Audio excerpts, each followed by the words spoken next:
사람들은 이 설교를 마치고 또 예배를 마치고 집에 돌아가면서 오늘 참 설교가 은혜로웠어 이렇게 얘기해요. 혹시 뭐 또 다른 말로는 오늘 설교는 별로 은혜가 안 됐는데 이렇게 이제 이야기하는 거죠. 어떤 목사님은 참 설교를 잘해 이렇게 얘기도 하고, 어떤 목사님은 참 설교를 못해 이렇게 얘기도 합니다. 저희 신학대학원 다닐 때 설교 실습이라는 걸 해요. 그러면 이제 한 클래스에 한 10명에서 한 12명 요 정도 되는데, 그 친구들이 한 주씩 번갈아 가면서 돌아가면서 이제 설교를 하는 거예요. 그럼 앉아있다가 이제 한 2명이 그 평가를 합니다. 설교 평가. 저도 해봤고, 또 저도 이제 평가를 받아봤고, 이제 그래요. 저 20년째 듣는 얘기가 있어요. 빠르다. 잘 안 돼요, 근데 이게. 아는데 안 돼요. 빠르다. 알아요, 저도. 20년째 듣고 있어요. 오늘은 좀 느리게 해야지 이러고 제가 매일 단에 섭니다. 예. 근데 이제 거기서도 설교 평가를 하잖아요. 근데 참 안 고쳐져요. 우리가 다른 사람의 설교를 지적하고 이건 좀 이렇게 했으면 좋겠는데요 하고 이야기하는데 참고는 되는데 참 이게 고쳐지기가 쉽지가 않다 하는 거예요. 우리 하나님 말씀 들을 때 참 은혜가 된다, 이건 무슨 뜻이겠어요? 나는 저 사람을 위해서 뭔가 한 것도 별로 없는데 저 사람을 통해서 하나님께서 나에게 은혜를 주시는구나, 참 감사하다, 뭐 그런 거 아니겠어요? 다른 말로 하면 은혜 받았어요, 이 말은 뭐냐면 내 마음에 들어요, 그런 얘기예요.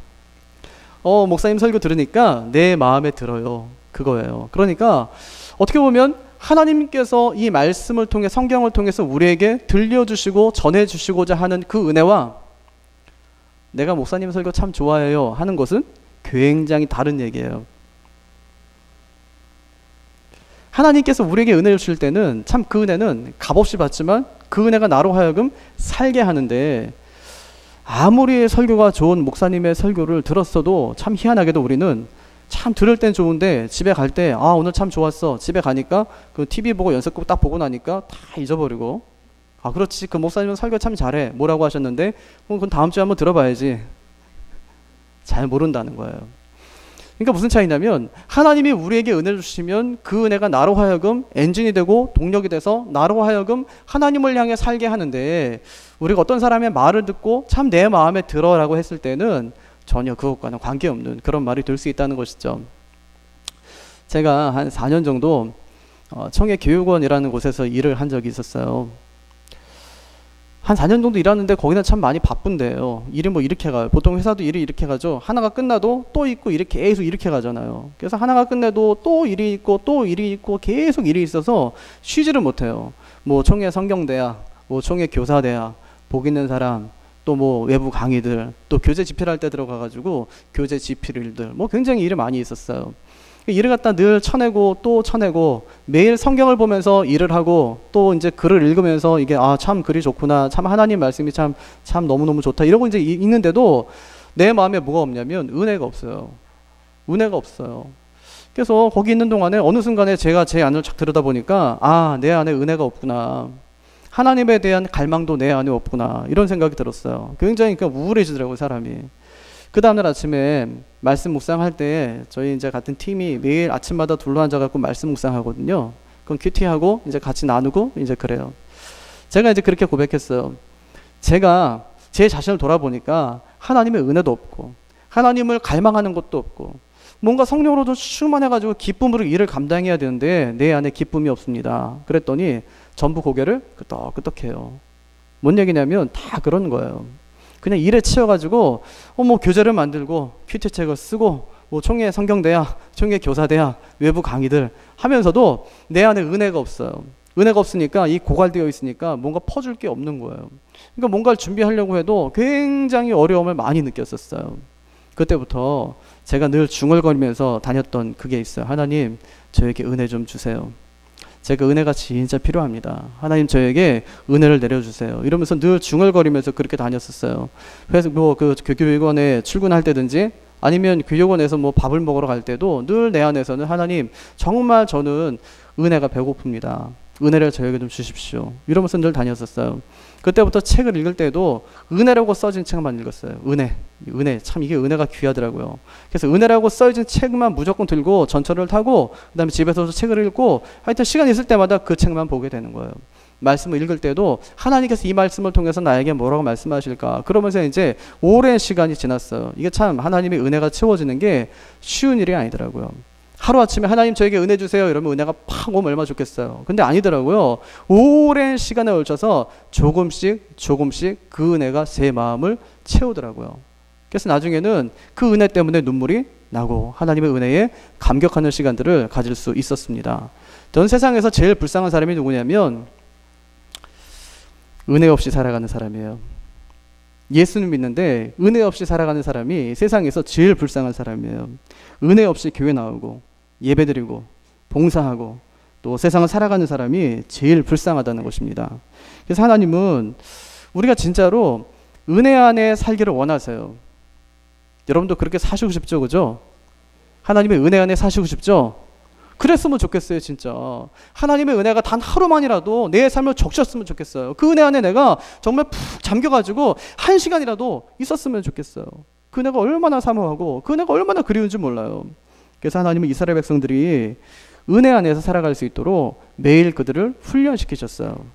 이스라엘은 참 좀 이상하다 싶은 그런 제도들이 참 많이 있었는데 하나님 뭐라고 하시냐면 너희 7일 동안 일할 필요 없다. 6일 동안 일하고 7일째는 쉬어라. 그렇게 말씀하셨어요. 그게 무슨 일이요? 안식일. 야, 무슨 농사를 갖다가 뭐 7년 내내 짓냐. 6년만 지어라. 그리고 한 해는 쉬어라. 이렇게 말씀하셨어요. 무슨 년이요? 안식년. 그때는 논도 쉬고 밭도 쉬고 이제 그렇게 했었어요. 그럼 6년째 되는 해에는 하나님께서 소출을 주시는데 2년치 소출을 주셨어요. 내년에 쉬니까 올해 더 많이 거두게 하신 거예요. 또 해마다 또 50년마다 한 번씩 돌아오는 해가 있었는데 그게 희년이라는 거였어요. 50년마다 한 번씩 돌아와요. 그럼 48년째 돼서는 하나님께서 3년치를 한 번 해주셨어요. 왜요? 49년째는 안식년이니까 한 번 또 쉬어야 되고 희년은 또 50년째니까 희년에도 이제 일할 수 없으니까 또 쉬어야 되고 그러니까 48년째는 3년치를 하나님께서 한 목에 이스라엘 백성들에게 안겨주셨어요. 광야를 걸을 때 하나님께서 이스라엘 백성들에게 만나를 내려주셨는데 하루에 먹을 만큼만 너희 거둬 이렇게 말씀하셨어요. 어떤 사람은 욕심이 나서 하루치 걷는 것이 아니고 이틀치를 거두면 나머지 남은 것은 전부 썩어버렸어요. 하나님께서 말씀하셨어요. 안식일에는 많이 거둘 필요 없고 안식일에는 이틀치를 거둬라 이렇게 말씀하셨어요. 그리고 안식일 전날이 이틀치를 거둬라 이렇게 말씀하셨죠. 그리고 이제 그 안식일 전날 이틀치를 거둬 놓으면 그것은 썩지 아니하고 안식일에도 그들의 양식이 되었어요. 하나님은 이것을 통해서 뭘 교훈하시기 원하시냐면 너희는 그냥 살아가는 사람이 아니라 내 은혜로 말미암아 살아가는 사람이다 하는 것을 그들에게 가르쳐 주셨어요. 이스라엘 백성들은 40년 동안 하나님께서 인도하시는 그 길을 잘 걸어갔습니다. 하나님이 주시는 만나도 그들이 먹었고 또 앞에 가로막혀 있었던 홍해도 건너면서 우리는 하나님의 은혜가 아니면 절대로 살아갈 수 없는 사람이구나 하는 것을 그들이 날마다 체험하며 그렇게 살아갔다는 것입니다. 저도 그래요. 저도요. 참 하나님의 은혜가 없이는 단 하루도 살아갈 수 없는 사람이라고 늘 하나님께 고백해요. 제일 처음에 기도가 뭐냐면 하나님 저는 진짜 하나님의 은혜가 필요한 사람입니다. 하나님의 은혜가 없으면 저는 아무것도 아니고 아무것도 할 수 없는 진짜 연약한 존재입니다. 하나님 저에게 날마다 풍성한 은혜를 베풀어 주십시오 하고 이제 그렇게 하나님께 기도하곤 해요. 제가 힘이 없다는 것이죠. 만약에 제가 많이 힘이 있었다면 하나님께 그렇게 기도하지 않을 거예요. 거만하게 하나님이 없어도 괜찮네요. 살만한데요? 이렇게 아마 했을지도 모르겠어요. 뭐 하나님이 나한테 도대체 해준 게 뭐 있어요? 하고 이제 물을지도 모르겠어요. 그거 다른 사람한테도 다 해주는 거 아니었어요? 나한테 해준 게 뭐 그렇게 특별한가요? 이렇게 이제 말씀 드릴 수도 있을지 모르겠어요. 그런데 제가 제 자신을 보면 전 너무 부족하고 연약하고 제 힘으로 할 수 있는 것이 아무것도 없어서 하나님께 늘 기도하기를 하나님 전 진짜 하나님의 은혜가 필요합니다. 그렇게 늘 하나님께 기도하고 그렇게 살아갑니다. 그래서 이런 은혜가 있으면 예배당에 처음에 탁 들어오면 참이 눈물이 나요. 왜 눈물이 나요? 나는 죽을 수밖에 없는 죄인인데 나 같은 이 죄인을 하나님께서 죽이지 않고 살려주셔서 하나님의 은혜 가운데 이 자리에 앉게 하시고 예배하게 하신 것이 얼마나 감사한가 하는 것이죠. 하나님이 나 같은 사람을 구원해 주신 것이 얼마나 감사한가 하는 것 때문에 예배당에 들어오자마자 눈물이 주르륵 흐르는 것입니다. 어릴 때 한 번씩 엄마 잃어버릴 때가 있어요. 저도 어릴 때 엄마하고 이제 놀러 갔다가 어머니를 잃어버린 거예요. 처음에는 그냥 에이 뭐 주변에 어디 있겠지 생각했어요. 근데 아무리 둘러봐도 없는 거예요. 갑자기 두려움이, 공포가 확 몰아치기 시작했어요. 이러다가 평생 우리 부모님과 떨어져 살게 되면 어떻게 하지? 그리고 어떻게 했을까요? 울기 시작했어요. 펑펑 울었어요. 얼마나 소리 높여서 크게 울었는지 몰라요. 혹시 내 울음소리를 듣고 우리 엄마가 좀 찾아왔으면 좋겠다는 마음도 있었죠. 그리고 울어야지 사람들이 나를 도와줄 것 같았어요. 너 왜 울고 있니? 엄마를 잊어버렸어요. 한참 동안 엄마를 찾았는데 이제 한참 시간이 흐른 다음에 부모님을 찾게 되었어요. 얼마나 기뻤는지 몰라요. 그리고 그때 그 기쁨 때문에 지금도 그때를 생각하면 야, 그때 진짜 큰일 날 뻔했구나 하는 생각이 들어요. 여러분, 우리 영혼이 우리 아버지를 잃고 헤매다가 하나님을 만나는 순간이 바로 이런 순간이에요. 바로 이런 순간이에요. 그래서 하나님을 잃고 헤매다가 하나님을 만났을 때 그 감격 때문에 눈물이 왈칵 쏟아지는 것입니다. 예수님이 이 땅에 왜 오셨을까요? 예수님이 이 땅에 왜 오셨어요? 잃어버린 아버지 찾아주러 오신 거예요. 왜 오셨다고요? 네 아버지 찾아주려고 오신 거예요. 우리 아버지 찾아주려고 오신 거예요. 우리가 길을 잃어서 우리 아버지 잃어버렸는데 우리 아버지를 내 힘으로 찾을 수 없으니까 예수님께 대신 오셔가지고 우리를 우리 아버지 있는 곳으로 데려가시기 위해서 예수님께서 이 땅에 오셨다는 거예요. 그러니까 예수님 생각하면 어때요? 참 감사하죠. 예수님 생각하면 참 눈물이 나죠. 왜냐하면 그 은혜가 아니면, 그 사랑이 아니면 우리가 아버지께 나아갈 수 없는데 그 아버지를 찾게 하셨으니까 그 은혜가 감사하다는 것입니다. 그래서 예수님이 오셔가지고 사실은 우리 목에 이렇게 메고 있는 율법의 목줄을 예수님이 풀어주셨어요. 왜냐하면 아버지께 빨리 달려가라고 풀어주신 거예요. 근데 우리는 어떻게 하고 있냐면 예수님이 율법의 목줄을 풀어주셨는데 그 목줄을 다시 우리가 칭칭 감고 있어요. 어떻게 해요? 기도는 그렇게 하는 게 아니야. 기도는 그렇게 하는 게 아니야. 아니 예배 순서를 왜 이렇게 하는 거야? 대표 기도는 그런 식으로 하는 게 아니지. 집사가 장로보다 앞서면 되나? 이런 식이에요. 예수님께서 자유하게 풀어넣어서 아버지께 가게 하신 그것을 우리는 다시 우리가 목줄을 메고 나서 다 그렇게 이제 다 제도적인 것으로 다 이렇게 형식적인 것으로 전부 엮어놨다는 것입니다. 근데 은혜를 참 경험하고 나면 우리 인생에 지진이 일어나요. 우리 인생이 한번 흔들린다고요. 그래서 은혜를 경험한 사람은 누구한테도 이래라 저래라 그렇게 하지 않습니다. 자녀가 대학에 가든지 가지 못하든지, 자녀가 의사가 되든지 백수가 되든지 진짜 아무런 상관이 없습니다. 살아있는 것 자체가 감사한데 우리가 무슨 요구를 더 하겠습니까? 그래서 은혜가 없으니까 세상적인 욕심으로 가득한 것입니다. 은혜를 진짜 경험하고 나면 사랑밖에 할 게 없어요. 진짜 은혜를 경험하고 나면 내가 진짜 할 수 있는 게 사랑밖에 없다고요. 그래서 세상에는 원래 주고받는 게 있잖아요. give and take. 근데 진짜 은혜 받고 나면 give and give예요. 주고 또 주는 거예요. 보통 남자들이요, 은혜를 경험하지 못하면 아내한테 함부로 합니다. 자기 이제 회사에서 열심히 일하다가 밤늦게 집에 돌아왔어요. 밤늦게 집에 들어왔는데 애가 감기에 걸린 거예요. 갑자기 화가 났어요. 넌 집에서 할 일도 없이 왜 애를 감기 걸리게 했냐? 그러면서 아내한테 시비 거는 거예요. 또 애 잘 안 보고 뭐 했냐는 거예요. 이게 왜 감기 걸리게 애를 갖다 그냥 뒀냐는 거예요. 그 아내가 감기 걸리게 한 것입니까, 그게? 엄마가 감기 걸리게 한 거예요? 엄마가 바이러스 갖고 있습니까? 감기 바이러스? 전해준 거예요? 선물로 줬어요? 아닌데, 이게 무식한 말을 갖다 하게 되는 것입니다. 나는 밖에 나가서 열심히 일해가지고 돈 벌어올 테니까 당신은 집안 살림이나 잘해. 뭐죠? give and take예요. 거래하는 것입니다. 난 이거 잘할 테니까 넌 그거 잘해. 이렇게 하는 것이죠. 사람들은요, 하나를 주면 둘이 오기를 원해요. 그것이 성공인 줄 알고 세상 사람들이 그렇게 살아가는 것입니다. 그런데 하나님을 만나면 거의 바보가 돼요. 하나님 만나고 나면 진짜 바보가 됩니다. 받은 게 많아서 달라고 할 게 없어요. 받은 게 너무 많아서 부족한 것도 없습니다. 영원히 살 것을 믿기 때문에 오늘 주거나 내일 주거나 걱정이 없어요. 그런데 이 은혜를 모르면, 이 은혜를 누리지 못하면 그 사람이 참 불쌍한 그리스도인이라는 것입니다. 그래서 하나님은 우리가 이런 은혜를 누리기를 원하세요. 언제까지 그럴까요? 오늘 본문에 보니까 홍해를 다 건널 때까지. 언제까지요? 홍해를 다 건널 때까지. 이런 은혜를 하나님께서 우리에게 누리게 하기를 원하신다는 것입니다. 그래서 오늘 본문의 핵심은 하나님의 은혜는 계속된다는 거예요. 언제까지요? 다 건널 때까지. 다 건널 때까지 하나님의 은혜는 계속된다는 것입니다. 그래서 본문은 밤새도록 이렇게 말했어요. 밤새도록. 언제까지? 밤새도록 하나님의 은혜는 계속된다고 우리에게 말씀하십니다.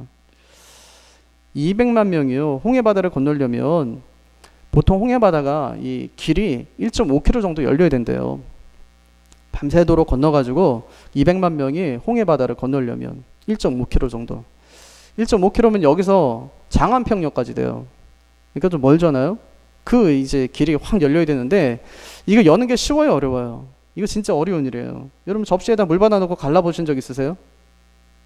입으로 한번 갈라보셨어요? 안 해봤으면 어렸을 때 교회 안 다닌 사람이에요. 어렸을 때 교회 다닌 사람들은 한 번씩 다 해봤어요. 저도 해봤어요. 후 하고 갈려면 어떻게 돼요? 어떻게 해야지 갈릴 수 있어요? 세게 불어야죠, 그죠?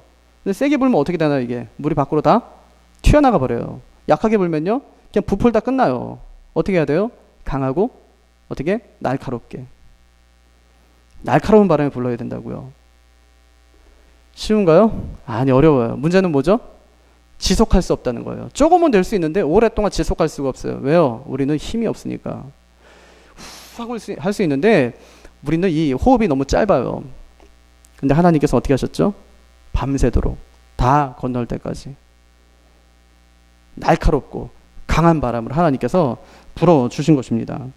근데 오늘 본문에 가만히 보니까 오늘 본문 속에 나타나는 두 부류의 사람들이 나오는데 하나는 은혜가 머무는 사람이 있고 한 부류는 은혜가 그치는 사람이 있어요.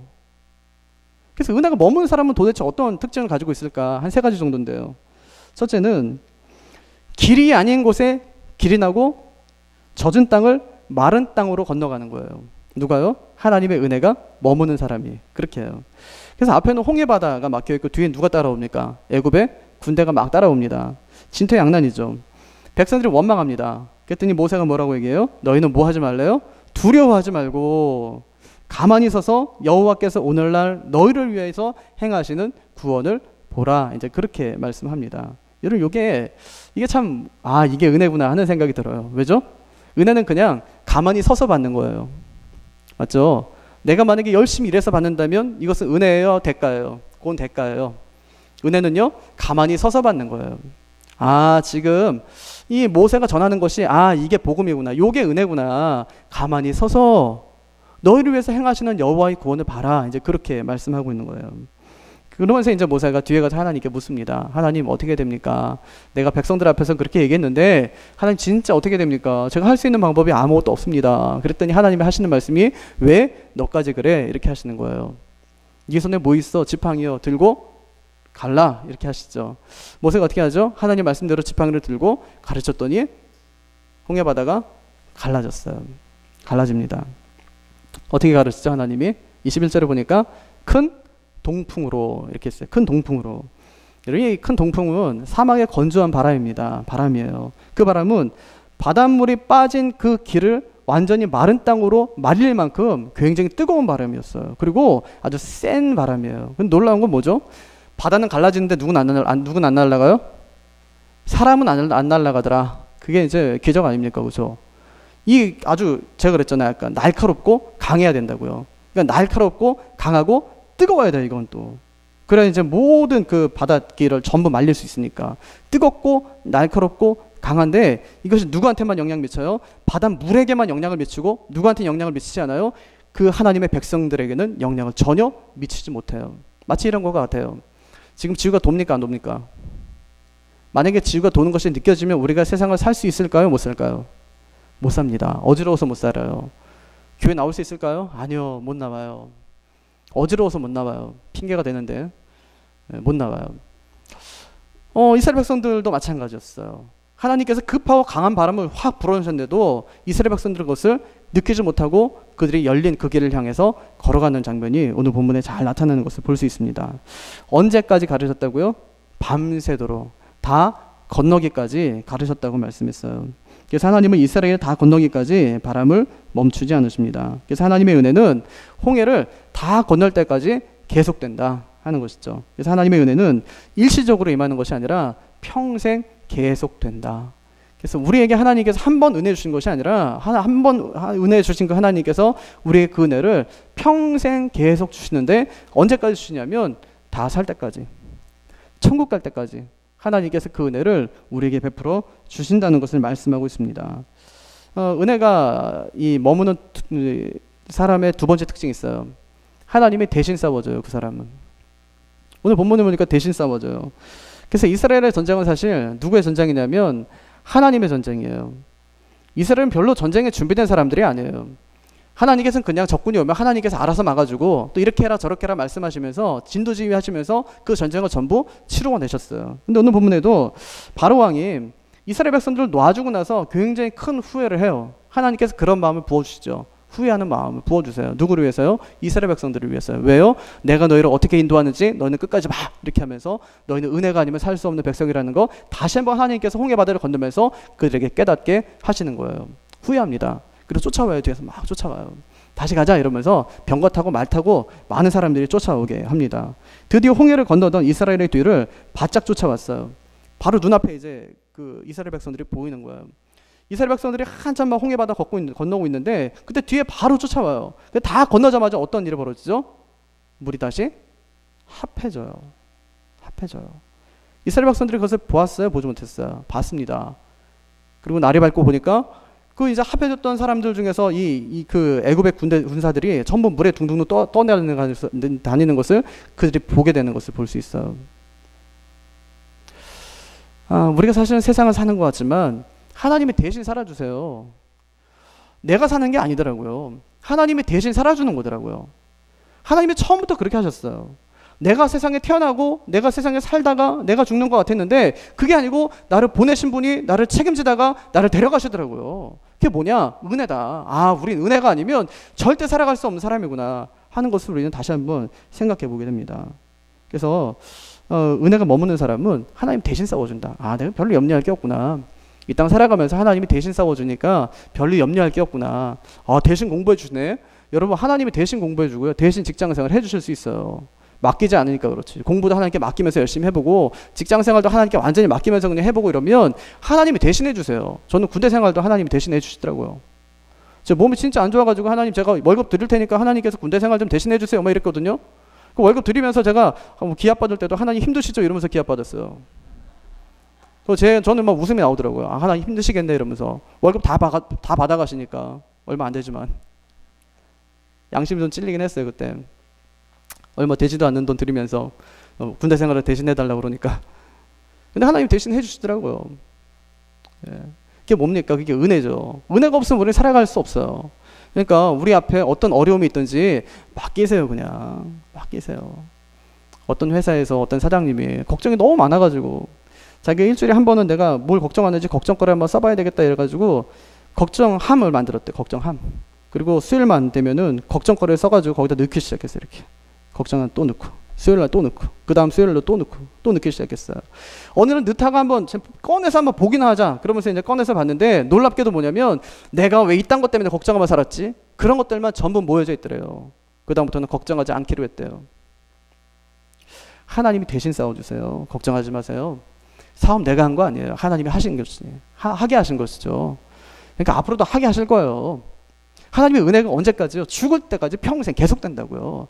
하나님께서 우리 가정에게 은혜 주신 거 계속 하나님께서 은혜를 부어주시고 또 부어주세요. 그게 이제 은혜를 잊을만 하면 하나님께서 다시 한번 애굽의 군사를 보내가지고 이제 끝난 거 아닙니까? 사실 나왔는데 왜 다시 보내요? 너희 기억해라. 너희는 은혜로 사는 사람이야. 계속 하나님께서 강조하시고 다시 보여주시고 다시 확신시키시고 이러면서 하나님께서 하나님의 백성들을 이끌어 가시는 거예요. 왜 우리에게 기도 제목이 자꾸만 생깁니까? 넌 네 힘으로 살아갈 수 있는 사람이 아니야. 누구 힘으로요? 하나님의 힘으로 살아가는 사람이야. 알려주기 위해서 기도 제목을 자꾸만 주시는 거예요. 고통스럽다고요? 근데 기도 제목을 안 주시면 그 은혜를 몰라요. 그 은혜를 살아갈 수가 없어요. 그래서 하나님께서 우리에게 기도 제목도 주시는 거예요. 죽을 것 같잖아요. 근데 안 죽어요. 누가 죽나 봤더니 뒤에 쫓아오는 사람이 죽어요. 왜?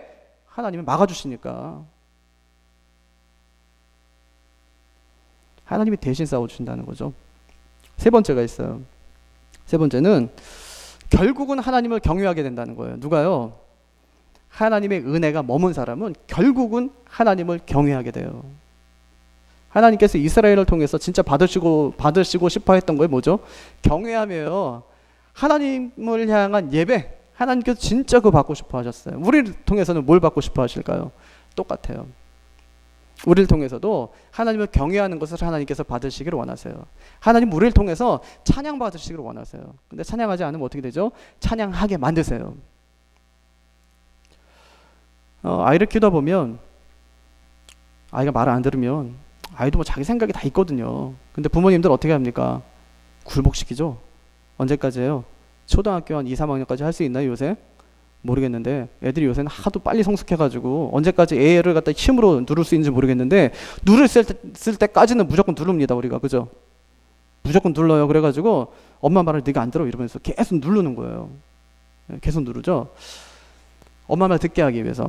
하나님은요 진짜 찬양받고 싶어 하세요. 그래서 하나님은 하나님의 백성들이 찬양하지 못하는 것을 견디지 못하세요. 그래서 자꾸만 찬양할 수 있도록 하나님 앞으로 자꾸만 하나님께서 이끌어내세요. 이끌어내신다고요. 그래서 우리도 이왕이면 경외하지 않을 때 경외하게 만드시어서 경외하는 것보다 그냥 빨리 경외하는 게 좋아요. 왜? 경외하면 복 주겠다고 말씀하셨는데, 경외하면 내가 너 복 줄게 이러면서 하나님께서 얼마나 많이 말씀하셨는데, 그냥 미리미리 빨리 경외하고 하나님을 공경하고 막 존경하고 올려드리고 경배하고 하나님 말씀대로 살아가고 그렇게 하는 게 좋지. 너 진짜 앞으로도 계속 이렇게 살 거야? 이렇게 살면 안 된다고요. 그럼 혼나야 되니까. 어떤 사람은 맨날 혼나면서 와요. 그냥 맨날 혼났대 막 얻어맞고 왔다 그러고 막 이러잖아요. 그죠? 근데 어떤 사람은 안 그래요. 왜? 평소에 잘하니까 그냥 경외하고 하나님 높여드리고 찬양하고 막 찬송하고 하나님 은혜가 없으면 안 돼요 이러면서 맨날 무릎 꿇고 이러는데 하나님께서 계속 채찍질 하세요? 아니요. 그렇지 않으세요. 그러니까 우리는 참 이 모습을 보면서 아 이게 내 모습이구나. 하나님께서 억지로 무릎 꿇려야지만 무릎 꿇는 사람이 바로 우리구나 하는 것을 발견할 수 있죠. 근데 우리는 그냥 잘할 수 있을 때 지금 잘해서 하나님을 이렇게 공경해드리고 높여드리고 하나님을 찬양하고 하면 얼마나 좋겠어요. 그런 인생 살아가야죠. 그래야 은혜 안에 잠기는 인생을 살아갈 수가 있습니다. 처음부터 잘 경외하는 사람이 되세요. 지금부터 그래 나는 진짜 하나님의 은혜가 없으면 안 되는 사람이야 생각하고 그렇게 하나님의 은혜로 살아갈 수 있는 저와 여러분이 다 되시기를 바랍니다. 참 쉽지 않아요. 네. 이게 내 힘으로 잘 되지가 않습니다. 그래서 우리가 하나님의 은혜가 필요하다는 것이죠. 정리하면 하나님의 은혜가 머무는 사람은 첫째는 길이 없는 곳에 길이 열리고 대적이 생겼을 때 하나님이 대신 싸워주시고 그다음 마지막은 결국은 하나님을 경외하는 사람이에요. 그럼 이제 반대의 경우도 봐야 될 거 아니에요? 반대는 어떤 사람이냐? 은혜가 그치는 사람인데 은혜가 그치는 사람은 한마디로 말하면 잘 나가는 것 같은데 막히고 잘 될 것 같은데 안 되는 사람이에요. 그런 사람 꼭 있죠, 그죠? 저거 잘 되겠는데 하면 안 돼 또. 저거는 괜찮겠는데 하면 안 괜찮아요, 그게. 잘 될 것 같은데 안 돼요. 막 길이 열린 것 같은데 길이 가다 보니까 막혔어요. 그럴 수 있단 말이에요. 왜 이런 일이 생길까요? 첫째는 하나님이 그의 인생을 어지럽게 만들어서 그래요. 24절에 보니까 하나님께서 그 바로의 군대를 어지럽게 만드셨다. 이제 그렇게 말씀해요. 하나님이 방해하면 일이 잘 될까요? 안 될까요? 안 되겠죠? 하나님이 일을 방해하는데 어떻게 일이 됩니까? 안 되죠. 바로의 군대는 굉장히 강한 군대였어요. 그리고 굉장히 조직이 잘 되어 있었던 그런 군대였습니다. 하지만 하나님께서 그 군대의 진영을 어지럽게 만들자마자 그들은 두려움에 떱니다. 그리고 자기들이 뭘 해야 될지를 전혀 갈피를 잡지 못해요. 군인들은 평소에 훈련됐기 때문에 만약에 위급한 상황이 닥치면 자기 자리로 찾아가요. 내가 지금 뭘 해야 될지를 정확히 아는 사람들이 군인이에요. 근데 하나님께서 어지럽히니까 그들은 자기의 역할이 무엇인지를 잊어버리고 말았어요. 혼란스럽게 되었어요. 두려운 마음이 생겼어요. 더 이상 나갈 수가 없는 거예요. 그래서 하나님이 방해하시면 절대 아무것도 되지 않습니다. 요나는 그냥 자기가 하나님 눈을 피해가지고 저 바다로 가면 그냥 자기 마음대로 멋대로 살 수 있을 줄 알았어요.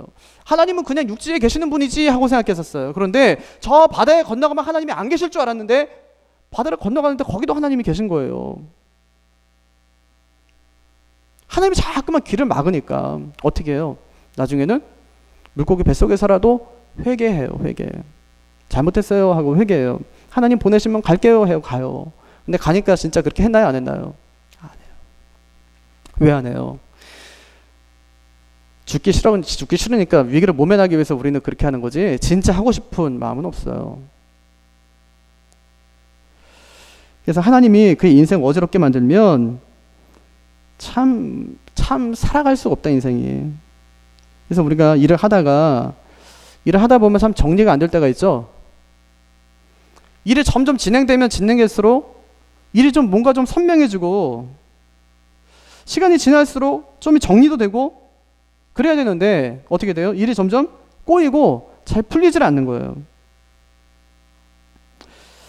여러분 근데 그때가 기도할 때라는 것을 여러분 기억하십시오. 그때가 하나님의 은혜를 구해야 될 때예요. 그때 우리가 무릎 꿇고 해야 되는 기도가 하나님 제 힘으로는 안 됩니다.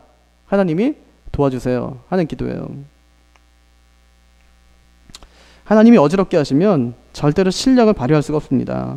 그래서 지금 내가 뭘 해야 될지 모르겠다는 생각이 딱 들면 그때 한번 생각해 보세요. 혹시 하나님의 은혜가 내 삶에 멈춘 것은 아닌가? 하고 한번 생각해 보세요. 요즘에 일이 잘 안 풀리고 뭔가 일을 하려고 하는데 잘 안 된다고 싶으면 멈춰서 가지고 한번 혹시 하나님의 은혜가 내 삶에 멈춰 있는 것은 아닌가? 한번 생각해 보세요. 그리고 지금이 기도할 때구나. 실력의 문제가 아니라 은혜의 문제일 수가 있다는 것입니다. 자기를 잘 돌아봐야 돼요. 두 번째는 왜 은혜가 그칠까요? 두 번째는 하나님이 은혜의 문을 막으시기 때문에. 하나님이 은혜의 문을 막아버려요. 그러니까 그 은혜가 그치게 되는 것입니다. 애굽의 군사들도요, 홍해 건넜어요. 거기 들어갔다고요. 하나님께서 은혜로 열어놓으신 그 길을 향해서 그들도 함께 들어갔었어요. 그런데 하나님께서는 그들에게 그 은혜의 길을 끝까지는 허락하지 않으세요.